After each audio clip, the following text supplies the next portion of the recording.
1954 সালে যুক্তফ্রন্ট নির্বাচনে যখন মুসলিম লীগ হেরে গেল, তখন প্রথম বাঙালি হিসেবে শেরে বাংলাকে ফজলুল হককে ওরা পাকিস্তানিরা বলল ভারতের দালাল। 1957 সাল কাকমারি সম্মেলন। মৌলানা আব্দুল হামিদ খান ভাসানী পাকিস্তানকে উদ্দেশ্য করে বললেন, আসসালামু আলাইকুম, বিদায়। পাকিস্তানিরা দ্বিতীয় বাঙালি হিসেবে ভাসানীকে বললেন ভারতের দালাল। 1959 সাল পাকিস্তানের অন্যতম প্রতিষ্ঠাতা হোসেন শহীদ সোহরাওয়ার্দী পাকিস্তানের প্রধানমন্ত্রী হলেন। 1 বছর তাকে থাকতে দেয়নি আইয়ুব খান। তাকে টেনে হিসড়ে নামিয়ে দেশ থেকে বের করে দিয়ে বললেন তৃতীয় বাঙালি হিসেবে যে তুই ভারতের দালাল। এবার 1966 সাল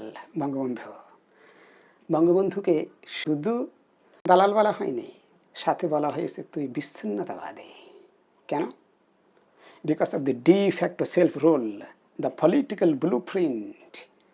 আপনি যখন একজন পূর্ণ মাত্রায় বাঙালি, থ্রোব্রেড বাঙালি, তখন ওরা আপনার দিকে আঙ্গুল উঁচু করে বলবে তুই ভারতের দালাল।